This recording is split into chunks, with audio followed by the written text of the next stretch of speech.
Assalamu alaikum, good evening and welcome to our lovely program Art with World. I'm your host for today, FAHEEM BANGASH. As we say, art is something that's so magnificent in this world.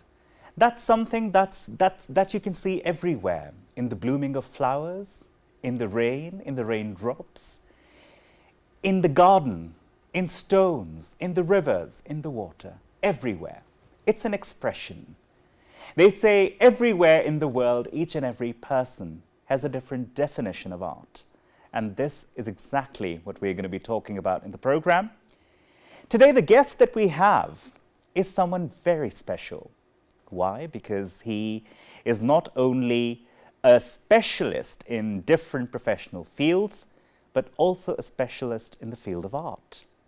And I would not take much time in introducing that special guest for today's program. He is Mr. Faisal Niaz. Faisal Niaz Sahab is an educationist. He has been working in the telecom sector for the last 25 years. And most especially, he is an artist. Artist by choice, artist by heart. Faisal Sahab, Assalamu alaikum and welcome to Art with World. Alaikum assalam. Thank you so much. Always a pleasure to come to PTV World. Always a pleasure having you.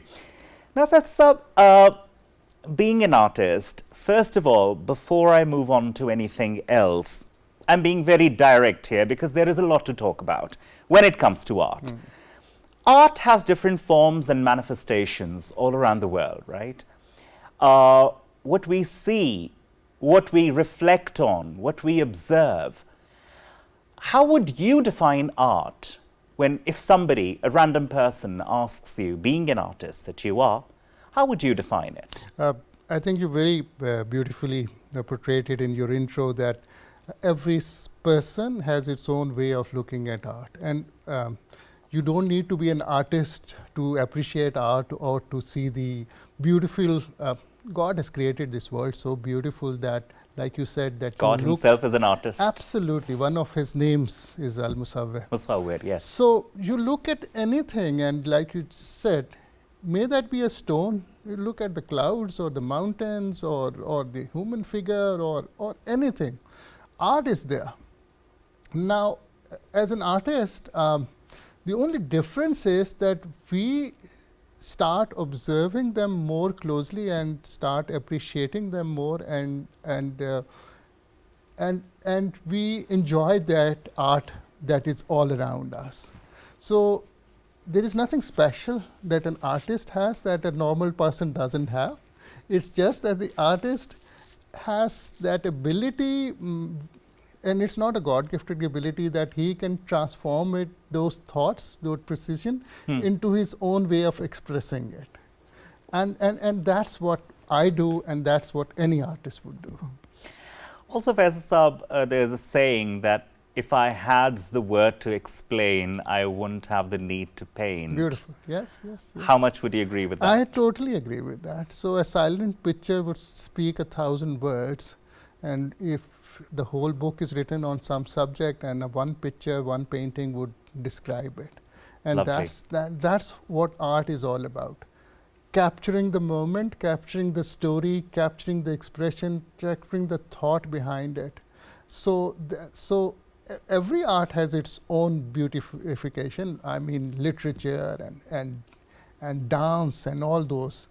Art is something which is there on a specific piece, and then again, how you put it and how the world sees it, how each person sees it, can have a totally different meaning for that person. True. So you put all those expressions on a canvas and let the world decide that what they see out of it. Lovely. Now, Faisal Sahab, before we move on forward, I would love it if you could tell us and our viewers, how did your journey with art start? Yeah, so a lot of people ask me. So to start off, I've never had any formal training, not even a single class, or I have never been to any institute or anything. And when people ask that how did it started, and you ask any artist, a drama artist, जी बचपन से शौक था. So what I see is that that's why I keep telling parents is that encourage your children not only in their studies, but anything that they bring to you. So maybe somewhere down the road, I must have made a sketch and shown it to somebody, and that person would have said, oh, you have some talent, and why don't you start working on it? Because as far as I can think of, people have been appreciating what I have been doing right from the school days. So I keep telling parents that encourage that form of art or whatever it is, and they would get good at it. So maybe somebody encouraged me, and then encouragement became a more of a regular thing, and I started getting better on that. Also, Faisal Saab, what I've observed usually in our society, you very rightly said parents should be encouraging their children. But we do see this trend that parents have a lot of apprehensions as far as studying art is concerned, as far as taking it wholly and solely as one profession is concerned.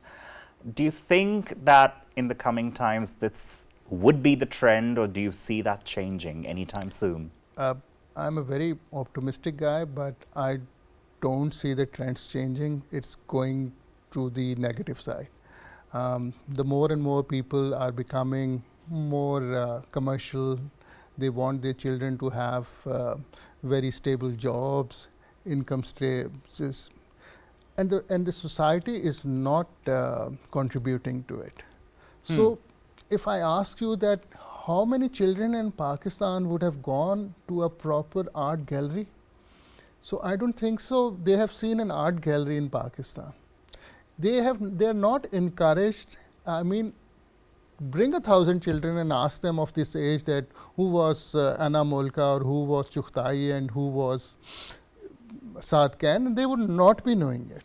So unfortunately, we are going in a very, very, very clear direction that the children need to have a very stable income, and that income is related to your academic qualifications. So we are not going in that direction. So it's a very large canvas where everybody needs to put in their effort, that the children start getting interested into the arts, and the parents have the courage to let their children flow into their be there. True. Also, Faisal Saab, I must ask you this, because I've seen your art pieces. They're, mashallah, they're very beautiful. You must have heard it from thousands of people, but still. There is something that's the detail in your art pieces. That's something that really catches the attention of one's eye, especially people who like art, appreciate art, the aficionados of art. What inspires you to draw and give attention to detail? Because we see many artists, they, as I said previously, it's an expression, right? Different random brush strokes, but we see a lot of detail when you paint a picture or draw something, be it horses or buildings or calligraphy. A lot of attention to detail. What do you feel? What are you trying to express when you draw? So, an art piece is never complete. One fine day you find that, okay, I've finished working on it, and may that be the most intricate work, or that's just a few strokes of brushes. So greatest of the greatest artists, right from Picasso to, I mean, Gulji. The Gulji would have one brush stroke, and that's about it. So these are just forms of arts. I love more detail, the intricacy, the fineness of the things the God has created. So one of the subject, yes, as you know, that I make a lot of horse paintings. Yes. Now, if you look at a horse, what a beast this God has created, and think it's something which is closest to the human also. So. Look at the muscles and the details when that beast is running. I make a lot of polo paintings for that matter. There are so many veins that are there. Those are in motion over there. The expressions, the muscles. I love converting those reality into a canvas. It's because I feel that whoever is looking into it can feel what exactly is the movement behind that picture. What is the fineness behind it? So yes, that's my style of work, and I have nothing against the abstracts and everything. They are brilliant. But my philosophy is simple, that if you look at a painting, you don't need to think that what it is, it should be there. It should be there. And you can enjoy it in the best of the form. True, true. Also, another thing, like when we talk about book reading, we definitely speak about the fact that now e-books are coming in, right? Similarly, when we talk about paintings, now we know that digital art is coming in. Absolutely. How do you rate digital art? Because definitely when it comes to books, we say the feel of the paper, the feel of the book, the really nice nostalgic smell of the book, right? Absolutely. So similarly, I want to know from a person who draws sketches and paintings, how are you going on with this shift from maybe the papers or the canvases to now perhaps an iPad? Yeah, absolutely. So if you look at the book reading, so a lot of effort had been put by the companies that they convert them from the conventional book reading to the tablets, Kindles and everything. Despite all the efforts, if you look at the trends, so there was a wave when people started shifting onto the e-books, but now they are back because that smell of the book, that feel of the book, that reading, that going to the sleep, and before that going. So maximum, I don't have the numbers, but the people have shifted back to the conventional book reading. You can never take away of that charm of it. Similarly, in arts, you cannot deny the reality. So AI art would be there, and it is there, and it is beautiful, and it's made things very, very easier. So you just give a command that I want to make a scenery, and I want this of the details, and within seconds, that picture would come on the screen. So that art form will flourish. Will it affect the true art and how the conventional art is taken? No.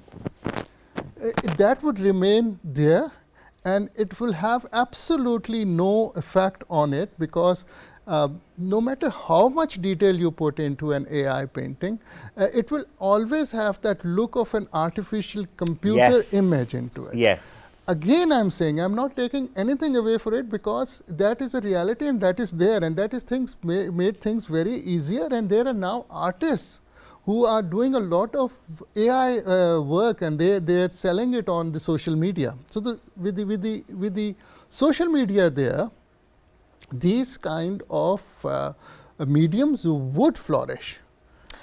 And also, Faisal, they say, there's a saying that if you want to do something artistic, you just start off, inspiration is going to come automatically. Absolutely. Right?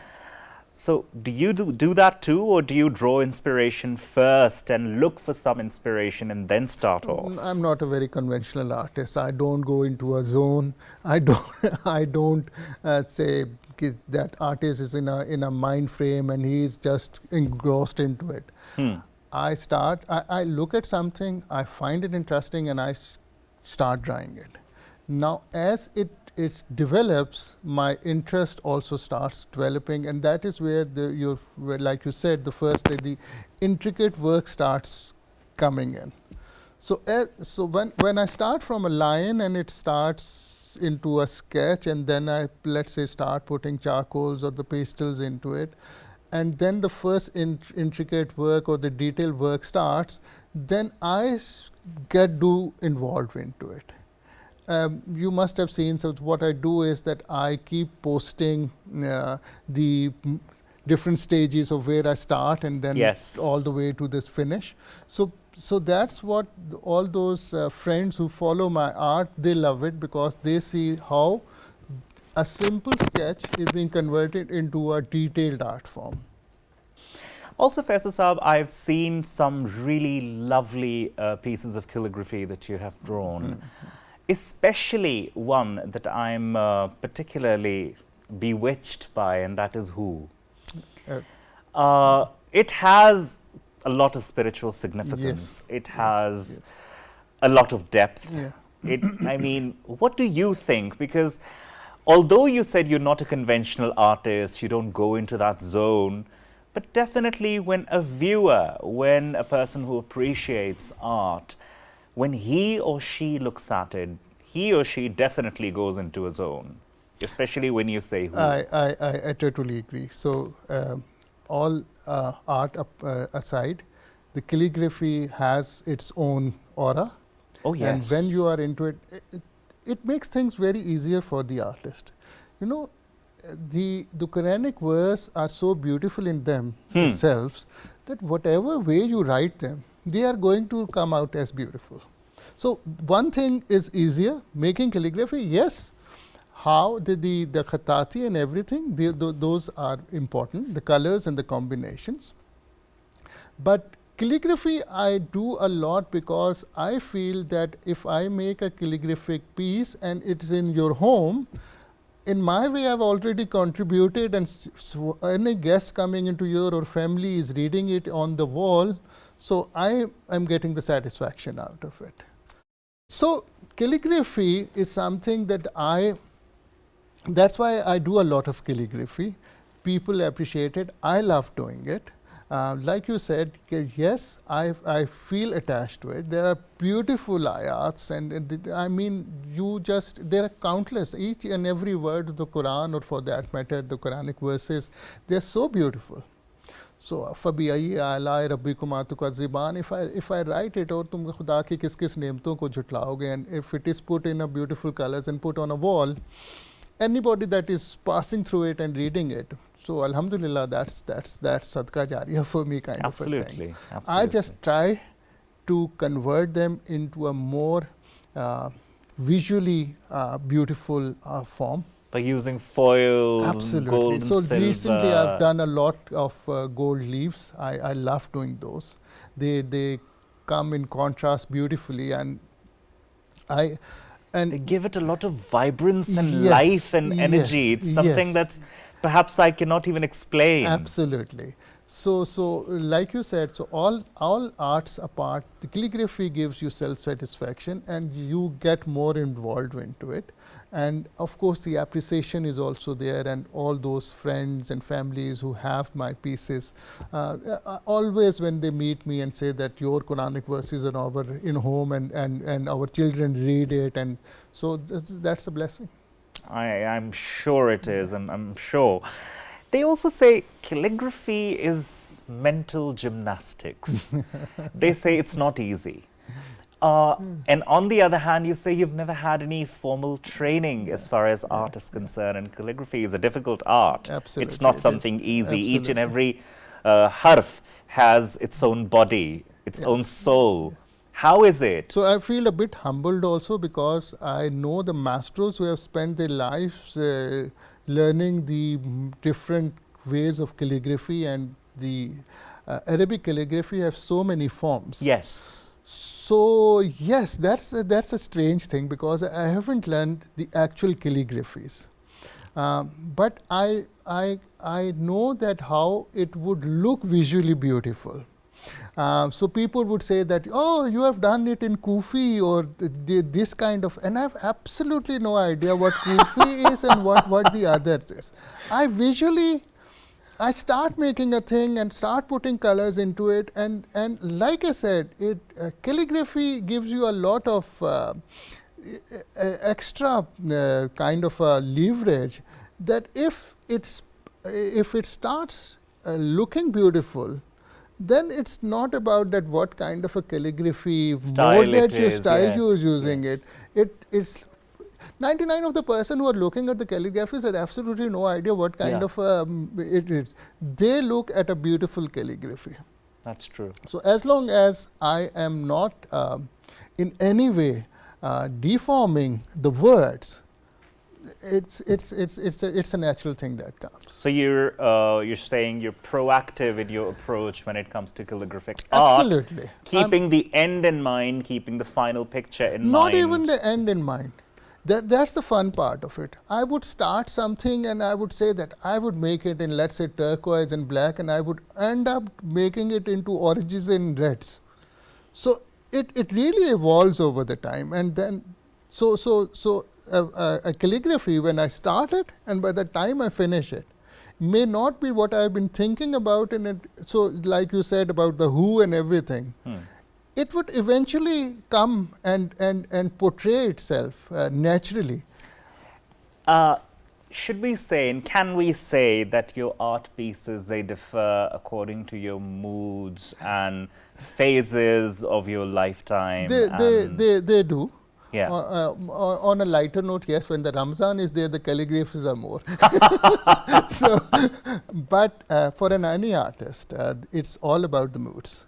So yes, you would see a lot of black and white charcoals, figurative art when I'm in that kind of. So you would see a lot of. I've done pieces on Faz poetry and Ahmed Faraz poetry, because I'm fond of poetry also and music and everything. So I would go and read a Faz poem. I would love it so much that it's a whole kind of a feeling.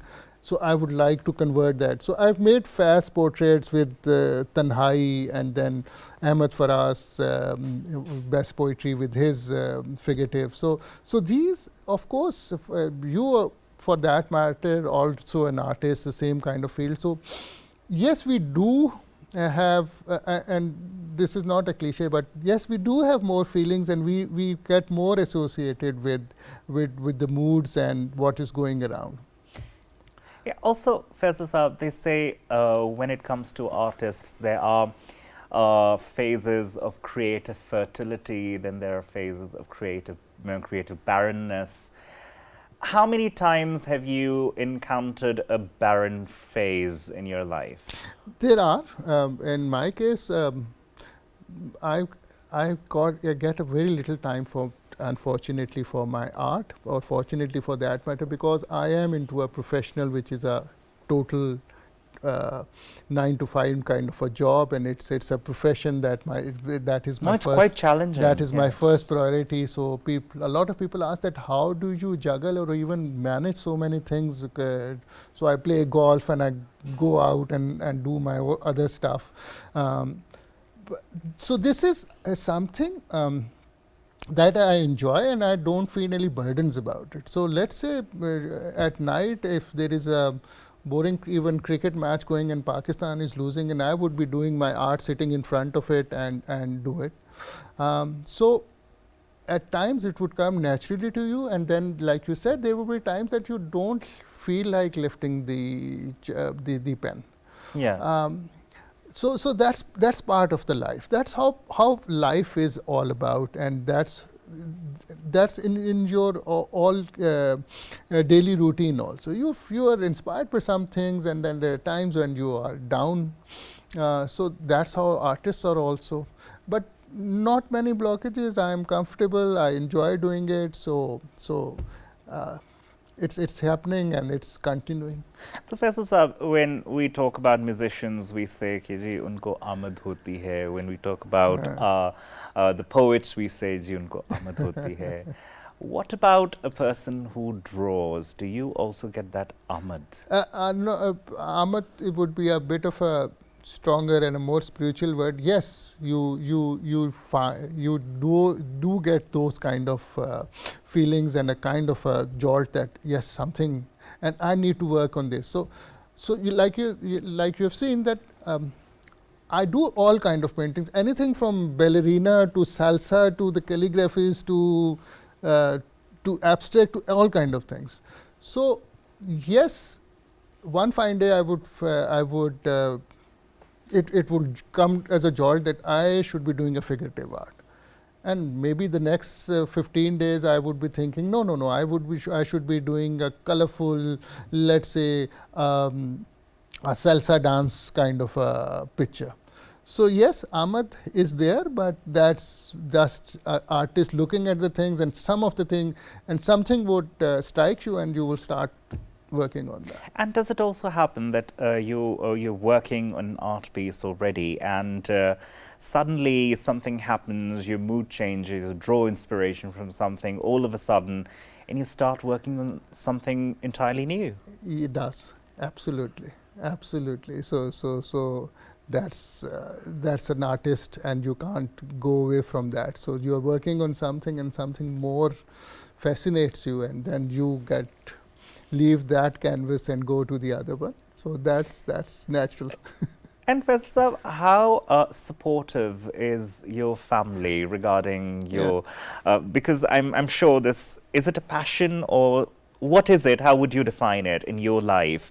And how supportive is your family? So absolutely, art is loved by everyone. So of course the family also admires it. So I do exhibition twice a year, and I usually do it, though I have the options of doing it into art galleries, but I do it in my home, because the concept is that that is a family gathering for me. So like you are my friend, and then there are hundreds of others who follow me on my Facebook or the Instagram, and they are my colleagues and family. So I would call them twice to my home, and my paintings are just there on my walls. So the family support is there, and they enjoy it as much as I do. So my daughter would be the curator, and she would be doing all the she would be the host and explaining to the guests that what is the thought behind these paintings. Lovely. A wife loves it, and her old friends and the family friends come over. So that's become part of the now the routine and the passion, and they know about it, that Faisal art kar raha hai yaar, isko let him do his art and not go out for a dinner or something. But then I'm a very good multitasker. So I'm involved into a lot of things, which also is a kind of a thing that I wish I could say that about myself, but I can't. No, it's debatable, because you can become expert of one field and stick to it, but in my case, I have just too many areas that I'm interested into it. Art is a major part of it, and family has accepted it, and they enjoy it as much. So yes, they joke about it, because if you come and look at my, let's say my lounge upstairs, so it has 4 walls, but it would have around 40 paintings there. So they would lovely. be. So my daughter keeps joking that now only the roof is left. So let's have some nails put over there also, so we can use the roofs also. Lovely, lovely. Yeah. Also, Faisal Sahab, they say that you know, the times that we're living in, they're difficult times, right? Yeah. They're challenging times. Absolutely. In every aspect, they're challenging. Mentally, physically, spiritually, they're very challenging. They say art is something that opens an avenue. It opens the door to the third eye that every human has, but it's hidden from us. Can we say that to be a good artist, it is important for that, to find that third eye of intuition, of knowledge, of reflection, of observance? How would you comment on that? You see, that's my frustration is, and that's where it really hurts me, that we have lived our life and it's been brilliant, alhamdulillah. But that third eye options are not being given to our next generation. We are living in these difficult times where a lot of things are being compromised, and I don't want to get into details, but art is one of the biggest suffers always. When you stop the expressions, then it becomes very difficult to inspire people that start looking at the bright side and work into it. So whenever there are difficult times, one of the first sufferers always is your culture, is the art that is flourishing over there. Like they said in the start also, that how many opportunities the good picture that you painted of how that third eye and getting into the inspiration. What is the inspiration that the new generation is getting that they would work into it? Now, you see, you can expect that from me. We have seen the lives, so in the depressing time, we would make something which would reflect the times, but that I would not like the next generation, the new generation, the children, to look at the world from that eye. I want them to see them into as a beautiful world, where they are given opportunities, they have the liberty of expressing themselves. That is being compromised. So because that's very you're right. frustrating It's for me. quite frustrating and sad, because all they have are the flickering screens. Absolutely. And they're busy. They're being burdened Yes. with work. They're being burdened with a lot of studies. Absolutely. Since very early ages. Now I'm seeing my son, how he's being taught the things that we were taught perhaps in 6th or 7th grade. He's in grade 2nd. And that's what he's being taught right now. Yes. And I can't even begin to imagine what he's going to be studying when he's in 9th or 10th grade, perhaps. So maybe their vision might be more broad. They are being exposed to the kind of information that we were not, and they are learning more quickly than us. But that's burdening them also. Yeah. That's keeping them away from the art and cultural activities. Now, these art and cultural activities needs to be incorporated in the societies. You know, in let's say, I took my children to Japan specifically. Now they are in universities, but I made sure that once every year we take them to one of the countries and show them around. Lovely. So we went to Japan because we had learned so much about Japan that it's a world of its own, and the kind of we learned that when the team came for the World Cup and how they left, and the place was all tied up, and they left with a note that thank you, and so we went there, and the whole Japan is like that, because for the first 10 years there is no academic courses over there. For the first 10 years those children are taught arts, culture, and how to be a good human being. How lovely. They independently go to schools, and we are talking about 2, 3, 4, 5 years old children up to the age of 10. They independently go to the school. They cook their own meals. First thing that they do in the school is that they clean their schools, including the toilets. Then they have gardens where they cultivate the vegetables and everything, and then as the classes progresses, they learn how to cook, and then they serve. Then they clean the dishes, they do their toothpaste, they're cleaning over there, and that is what they are taught for the 10 years. If you go to any other country, they would rate you not on your academic scores, but the number of extracurriculars that you yes. have. You need to have one music course, you need to have one sports, you need to have one art-related subject. Those are mandatory. Look at what we are doing to our children. I mean, again, I don't want to go into that depressing details, but we are not even thinking that how to reverse the situation. And I don't see that even somebody is working on it, that let's start now investing, and maybe in 10, 20 years we will have a generation which would be more creative and would contribute more to the society. Unfortunate, but that's how it is. You know, you're actually right, because you see, creativity comes with exploration. Absolutely. And we're not giving the children enough time to explore. Yeah. Well, definitely, and this is something I think that many people should learn something from, that you do take your children here and there, and you have been, and to give them more exposure. And that exposure should not just come with the screens, that should come with their physical experiences. Going out in the nature, that's good enough. I mean, you go to food festivals and you go to these kind of things, take them. And I mean, Islamabad itself is a natural beauty. So just take them to the tracks, show them what how beautiful God has made this world. and they'll get the Absolutely. inspiration themselves. Take them out Absolutely. of those the kind of activities, the routines that that are just being so they Oh. need to. They need to, definitely need to. You're right, because they're naturally staying at home all day and looking at the flickering screens. That's not going to do them any good. So I encourage each and every friend of mine, and my doors are always open, that please bring your children any day, not to just look at my paintings, but I am available 24 hours if they want to learn anything from me.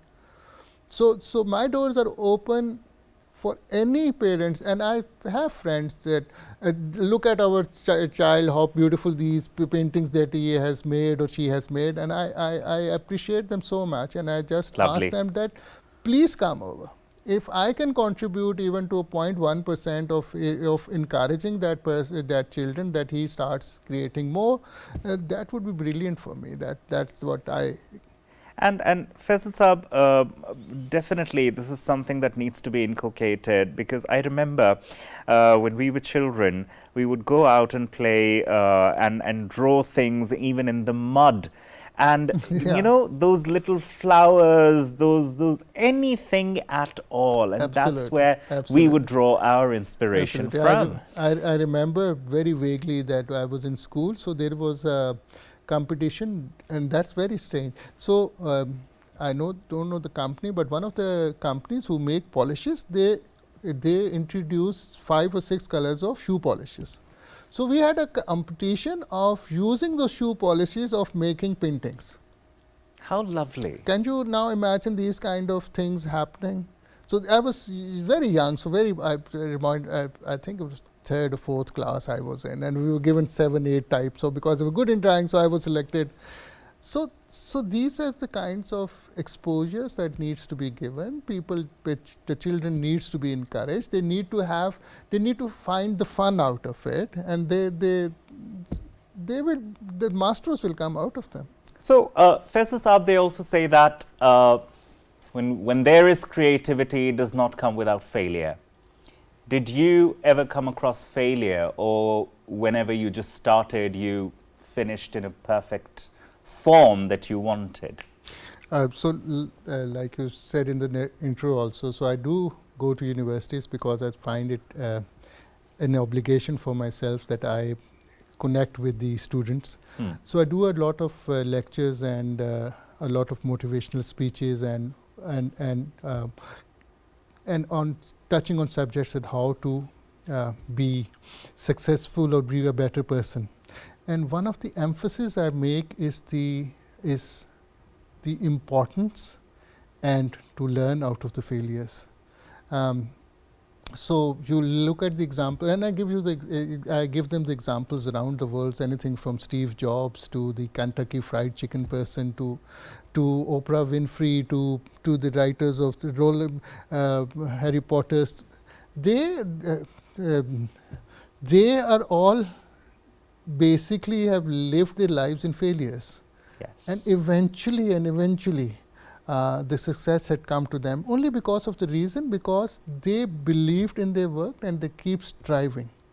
And there are millions and millions of examples within Pakistan also, where people have risen from the failures and become success. I'm no different. I have had my share of failures, and I'm alhamdulillah, if those failures hadn't been there, I maybe would not have been that person that I am today. So those failures comes in painting, those failures comes in your practical life, those failures comes in your life at personal stages and at places where it breaks you. This is what, for that matter, religion teaches us, and for that matter, with what we need to learn, that the failures are going to be the part. I've been part of incubation centers, and that's what we teach them, that out of the thousands, one of you would be successful, others would struggle, and eventually you would reach over there. Setting up a business, it would not come to you on the very first day. Right. Same goes for any of the areas, and same is in my case also in the paintings. I do a lot of experiments. I do a lot of things which may not come out as I feel like. That's part of it, and that's what we need to cultivate in our. Again, I emphasize, and whenever a question comes, I go to the coming generation, that we need to cultivate this culture, that do not be afraid of the failures. Never be afraid of the failures, and then only you will start enjoying the success that will come to you eventually. No, that's actually true. But then again, they say that self-doubt is the murderer or the killer of creativity. And the times that we're living in, of course, you and I both, we're talking about the coming generations, because that's the future of art, be it any form of art, right? So when that creativity would be killed due to anxiety, due to depression, due to mental illnesses, due to so much burden, be it looking perfect, being perfect, being scared of failure, what good is going to come out of it? Plus, like you just mentioned, you go on motivational speeches in incubation centers. Do you focus on this particular issue as far as self-doubt is concerned, as far as the beauty in being not perfect is concerned? It can take only a sentence, a word, to put most of the most confident child into self-doubt. That is where the role of our children, our parents, is so important. Every person in society who has reached some place needs to emphasize to whatever place he goes and can influence people, may that be me or for that matter any of the person. Self-belief turning into a kind of self-destruction is the easiest thing, and at a young age it breaks the children, and then they are not able to just you point out into one field, and that reflects into their whole life, into every step they are taking. This is why I keep telling that encourage children. Do not be critical even if they are making mistakes. True. If a child is making an art, he would not be a master at that stage. But if you encourage that child at that time, keep working on it, brilliant. We do keep encouraging our children into the academic side. Oh, you will get good in maths. Keep working hard. Yes, maths is very important. They will eventually become better in their academic. May not be knowledge-wise, but they are good at taking the numbers. So self-doubt, and it happens at every age, at every level. That's we true. work in very competitive professional lives. It's very easy for a manager, for a leader, to break a person in just 5 minutes, and that person would be a brilliant worker and would never be able to contribute. So that's what good leaders, we keep telling, and that's what good leaders do. They encourage, they guide when somebody is at a fault. And then when some good work comes out, they appreciate it in front of the whole world.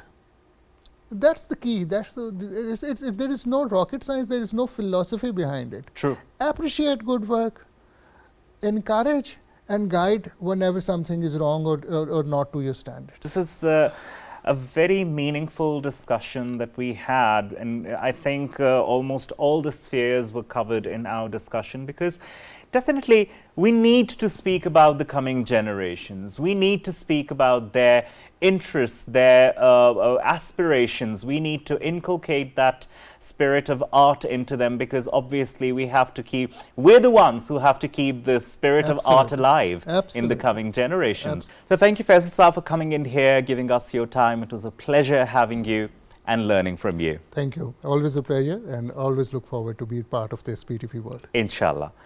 Viewers, thank you very much for giving us your time, for watching our program. Keep watching our program and PTV World.